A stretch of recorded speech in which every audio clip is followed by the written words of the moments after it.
a été compté parmi les intelligences au service de la nation, raison pour laquelle nous nous sommes donné ce devoir de toujours nous approcher de lui, d'autant plus que nous traversons beaucoup de fleuves, je dirais, beaucoup de rivières pour arriver dans son fief. Je parle bien entendu du directeur de l'université d'écologie, Nicolas Cycle. C'est avec lui que nous allons nous entretenir autour d'un sujet très important, année académique 2020-2021, pour quelle fin? Monsieur le directeur, bonsoir. Bonsoir, Monsieur Guillain. Vous allez bien? Très bien, merci pour le moment, même si on a eu un peu de soucis il y a quelques temps, mais maintenant ça va.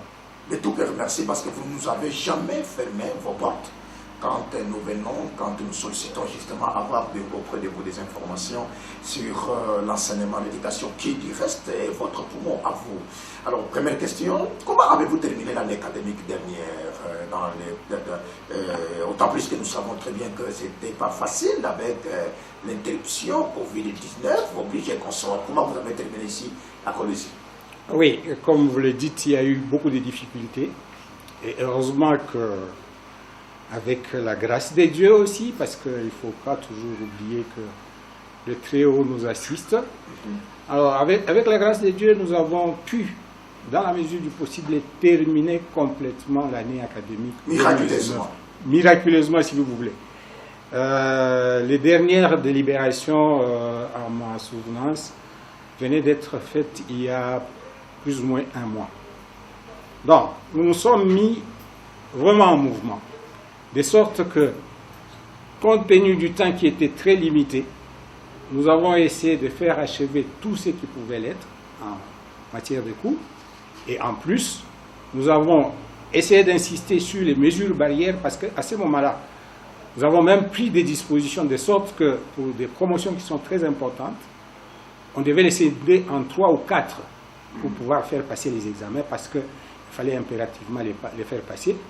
Avec nos auditoires qui prennent en moyenne 200, 250 personnes, on a dû mettre 100 personnes, par exemple, par auditoire, et on pouvait avoir 4 groupes pour une promotion de plus ou moins 400 ou 500 groupes en un jour, ou bien c'était les jours? Comme ce sont des examens qui s'est passés en 2 heures, là, nous pouvions faire, en une journée, on pouvait faire tous les examens.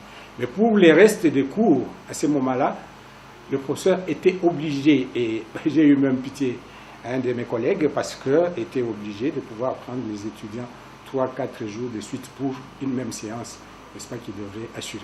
Et comment répondez-vous à ceux qui disent que, je ne sais pas comment les qualifier, bonne ou mauvaise langue, qui disent que l'année académique dernière, donc je parle 2019-2020, aura été une année chaotique?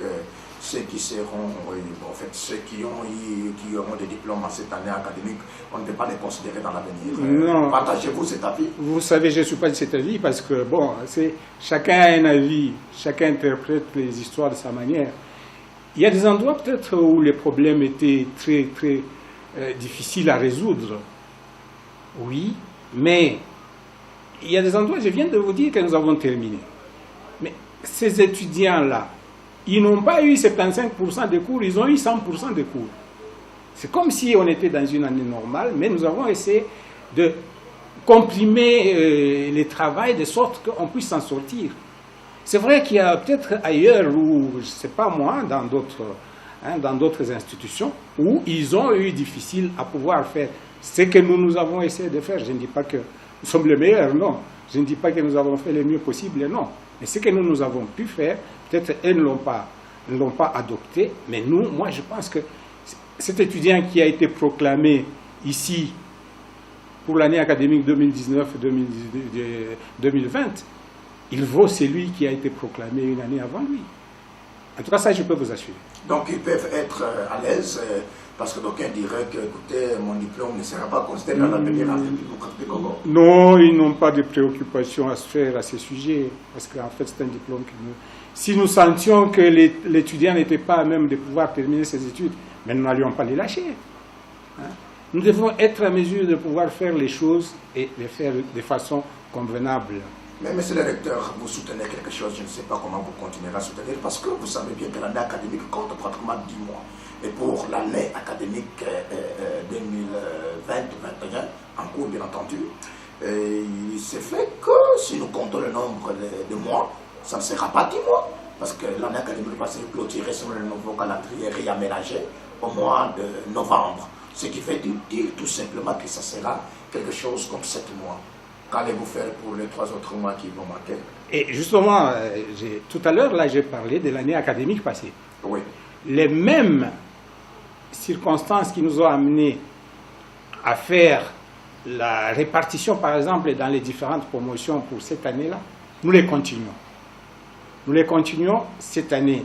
Et nous sommes allés même cette année plus loin, parce que nous avons pris, par exemple, quand nous avions 2 auditoires contigus, nous mettions l'équipement d'audition pour auditionner dans l'autre salle, et les professeurs se trouvent dans une salle.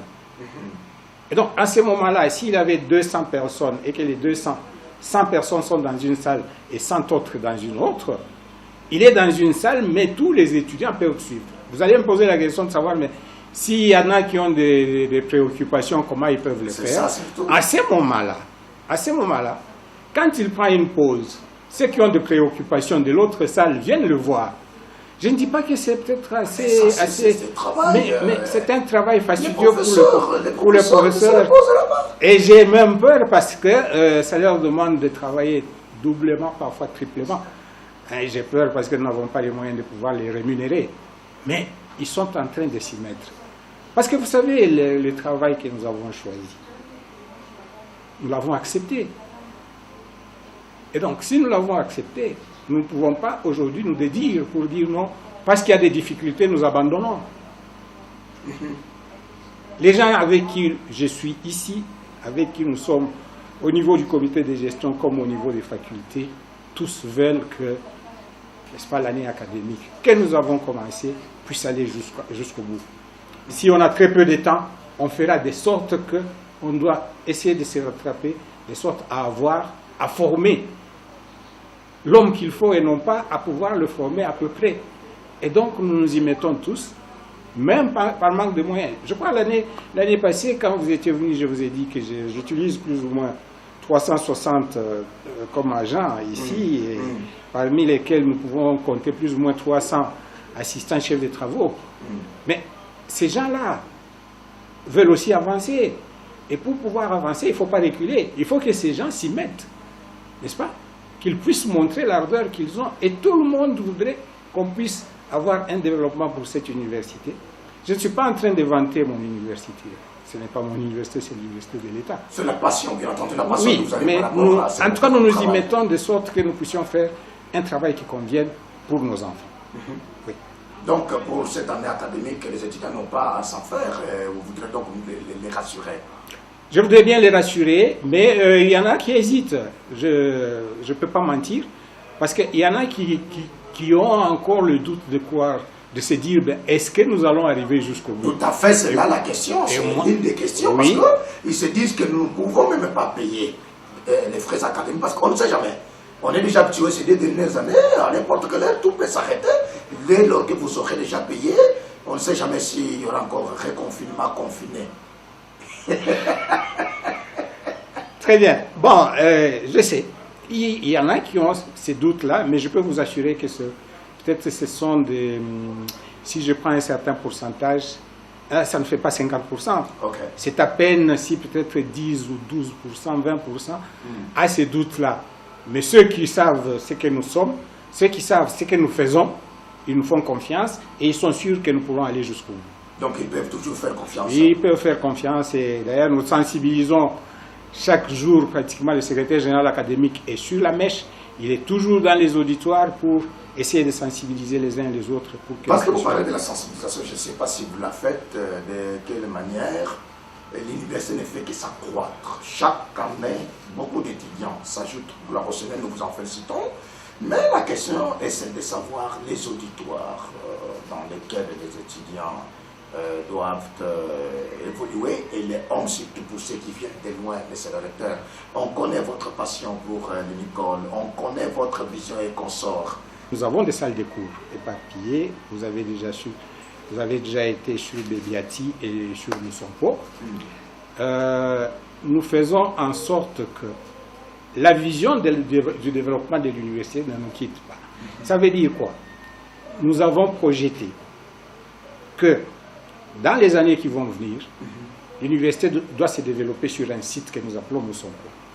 Et ce site-là, nous sommes en train de l'entretenir de sorte que nous puissions y construire sur ces sites toute l'infrastructure nécessaire pour une université.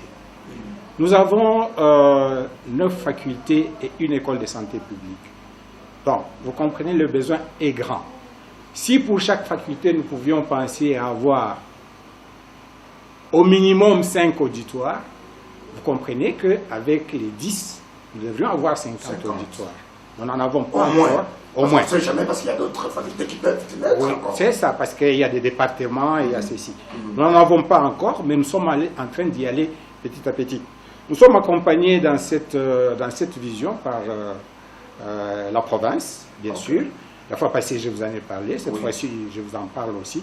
Même s'ils y vont un peu lentement, ce sont les moyens, peut-être qui manquent, mais ils nous accompagnent. Pas plus tard qu'il y a une semaine, j'ai reçu, sur la concession de Moussompo, une délégation qui est venue de Kinshasa. Ah, ok.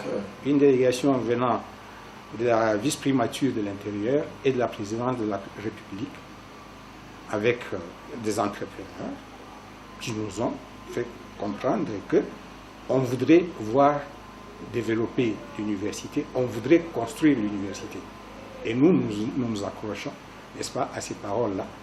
Et nous faisons les lobbying, non seulement avec cette délégation, mais même avec les entreprises minières qui sont ici.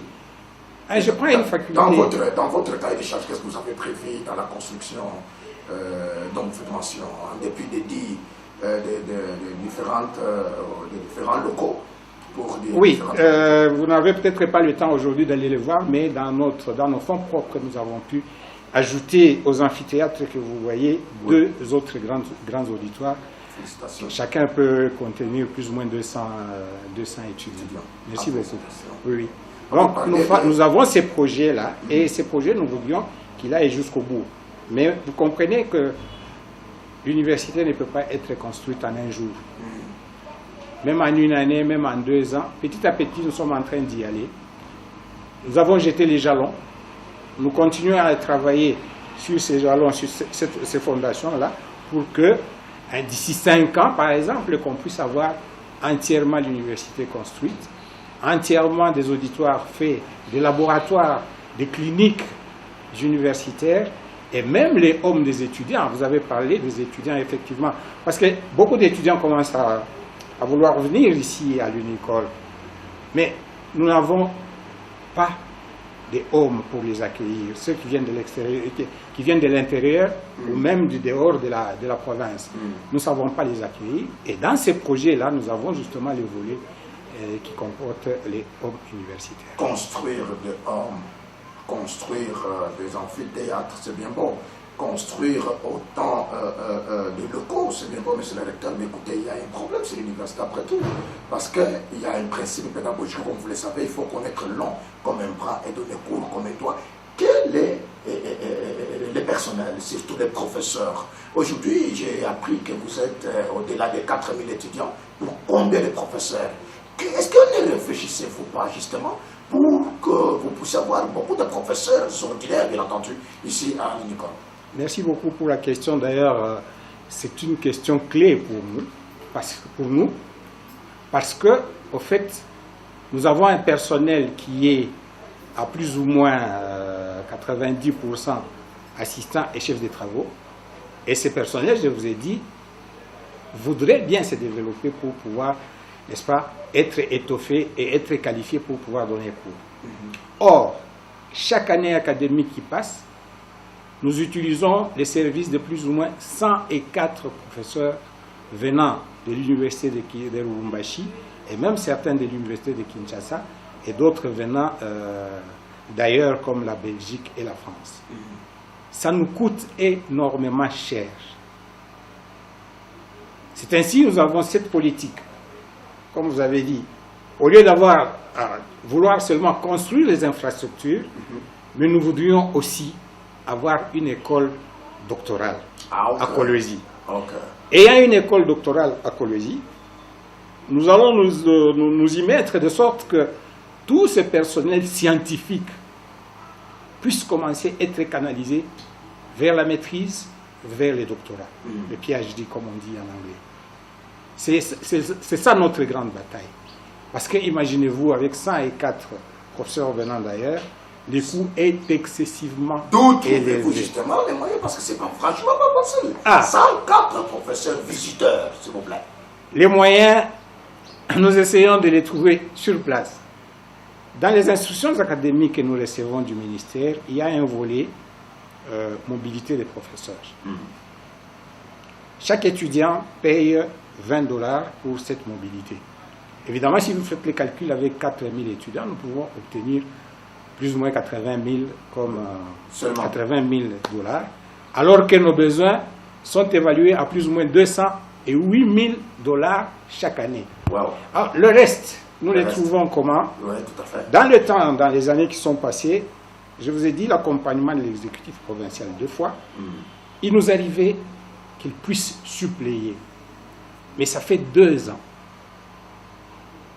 Comme ils ne l'ont pas fait, c'est nous-mêmes, avec le peu que les étudiants paient, qui essayons d'organiser pour pouvoir suppléer, parce que nous ne pouvons pas prendre des gens qui ne sont pas qualifiés et leur confier des responsabilités d'enseignement. C'est ainsi que nous faisons vraiment des efforts énormes pour que nous puissions être à mesure de payer ce personnel-là, mais en puisant évidemment dans ce que les 104 professeurs visiteurs, oui, plus les personnels enseignants, en dépit des professeurs ordinaires que vous avez, plus de 300 autres chefs de travaux et que sais-je moi, un budget colossal. C'est un budget colossal. C'est vrai que nous avons des difficultés énormes. Vous vous souvenez que l'année passée, quand vous êtes venu, je vous avais dit que notre personnel est mécanisé à plus ou moins 20%. Seulement. 20%. Un autre problème. Et les 80%. Alors, nous vivons de la prime locale, qui est appelée communément prime locale. C'est-à-dire, sur les frais que les étudiants payent, plus de 70%, nous les consacrons à la paye de cette prime. Parce que nous estimons que, je vous ai dit, le travail dur que nous demandons aux enseignants. Oui. Mais s'ils ne sont pas payés et s'ils ne sont pas motivés, ils ne peuvent pas le faire. Entre affamés, oui. la bonne oreille. Ils ne peuvent pas le faire. Et donc, nous prenons plus ou moins 70% de ce que les étudiants payent et nous essayons d'organiser les enseignements de cette façon-là. Nous essayons de payer le personnel de cette façon-là, de sorte que les gens soient motivés pour pouvoir venir travailler avec nous et qu'ils ne soient pas découragés pour se dire, bah, écoutez, je vais faire tout un mois, je n'ai même pas un. Concernant cette prime, depuis que je suis à la tête de cette université, nous payons 9 tranches de la prime. 9 tranches, ça signifie quoi? Ça signifie dès la rentrée académique jusqu'au mois de juillet. Il y a la période de transition, évidemment, entre le mois, pour une année académique normale, entre le mois d'août et le mois d'octobre avant les retours. Là, nous n'avons pas assez de moyens et pendant cette période, nous mettons les gens pratiquement en congé technique et ils ne sont pas payés. Mais pour le reste, ils sont payés. Une grande université comme la vôtre, est-ce que le lobbying qui vous manque justement pour frapper les portes en dépit de l'accompagnement du gouvernement provincial dont vous avez fait mention de temps en temps? Parce que oui. Je vous sens souffrir, monsieur le recteur. Les lobbying, nous pouvons le faire, mais les lobbying, vous me connaissez assez, je ne suis pas là pour aller demander de l'argent à gauche, à droite pour pouvoir payer mon personnel. Mais ce n'est pas pour votre poche? Non, ce n'est pas pour ma poche, mais non plus pas pour le personnel, parce que, bon, vous savez, je peux aller dans une entreprise, on fait la demande, le lendemain, on dira quoi? Je peux aller toquer à la porte du gouvernement qui va me dire non, ils n'ont pas les moyens, parce qu'il n'y a pas que nous. Nous faisons des efforts. Nous faisons des efforts. Le lobbying, nous le faisons dans les cadres, par exemple, d'écoles doctorales, dans le cadre des infrastructures, mais pour ce qui est de démarches, nous faisons des démarches auprès de l'instance supérieure, les SU, évidemment, pour que le plus possible de notre personnel soit mécanisé. Mais ça ne suit pas. C'est apprendre le social du Congolais. Ça ne suit pas. C'est ça. On vous reproche, monsieur le directeur, des choses. Première chose, dans les écoles publiques, je parle de l'école primaire, secondaire et que sais-je moi, on a tout fait pour qu'on puisse mécaniser les nouvelles unités. Et vous, pourquoi ne le faites-vous pas justement pour que vos unités ou vos agents soient mécanisés? 20% seulement. Je suis allé à Kinshasa plus de 4 fois. Pour ça. Avec la liste du personnel à mécaniser. Et si je peux vous dire plus de 4 fois, ça fait plus ou moins 2 ans et demi, aucune personne n'a été mécanisée malgré les promesses. Or, qui peut mécaniser ce personnel-là si ce n'est que les instances supérieures? Nous avons des difficultés. Donc vous avez toute la volonté, mais hélas. La volonté seule ne suffit pas, malheureusement, et on n'est pas accompagné. Les étudiants vous reprochent encore une chose, je vous parlerai d'eux. Oui. Pour ne pas parler des 3, parce que la troisième nous a... Allons-y, je suis là pour ça. C'est la prévention. On vous reproche de ne pas vous engager corps et âme, justement pour basculer ou amener le système LMD ici à l'école. C'est impossible, bien c'est... c'est un casse-tête ou quoi? C'est un très bon système. Moi-même, je crois, j'ai adhéré dès le début. Oui. Mais le système LMD, c'est un système qui a besoin de laboratoires. Parce que le système LMD, c'est un système qui met l'enseigné avant, c'est-à-dire un praticien. Or, j'ai la faculté de Polytechnique, je n'ai pas de laboratoire. J'ai la faculté des sciences avec la géologie, je n'ai pas de laboratoire. J'ai la faculté de médecine, je n'ai pas les cliniques universitaires. Mais si je m'engageais aujourd'hui à pouvoir dire que je vais, n'est-ce pas, adhérer au LMD, mais ça serait une fausse idée parce que je n'aurais pas approuvé de façon pratique comment les étudiants pourraient être utilisés. C'est ça notre retard. Petit à petit, nous allons adhérer, mais pour le moment, je crois que c'est illusoire que de pouvoir croire que, avec ce que nous avons sans laboratoire, que nous puissions adhérer à ces systèmes-là. Vous pouvez regarder la caméra pour répondre à tous ces téléspectateurs, surtout ces étudiants par rapport à cette question de LMD. Qu'est-ce que vous pouvez leur dire en grosso modo? En grosso modo, c'est vous qui êtes visé. Exactement. Non, mais c'est pas pour me défendre, mais pour expliquer. Oui. Grosso modo, cette adhésion au LMD est exigeant. Exige les infrastructures adéquates.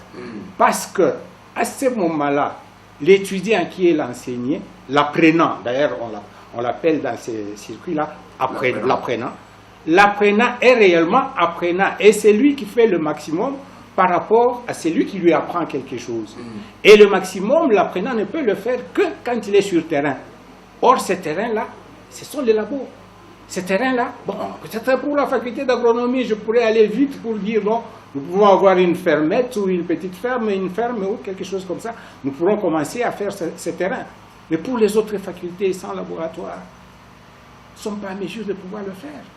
Qu'on nous comprenne, petit à petit ça va venir. Peut-être dans 2 ans, dans 3 ans, même si on n'est plus là nous, mais je crois que c'est un processus. Vous voulez aller comme ça, monsieur le... Je ne veux pas aller quelque part, mais nous avons un mandat à remplir. Bien entendu, mais écoutez, on ne change pas l'équipe Ligan, mais ce n'est pas moi qui décide. Entendu. Mais écoutez, monsieur le recteur, on vous reproche encore une chose. Trop de rigueur en vous. Guilain, la fois passée, je vous ai dit, je crois que je vous ai répondu. J'ai répondu à cette question. Vous savez, si vous ne mettez pas de la rigueur dans ce que vous faites, c'est du folklore. Wow.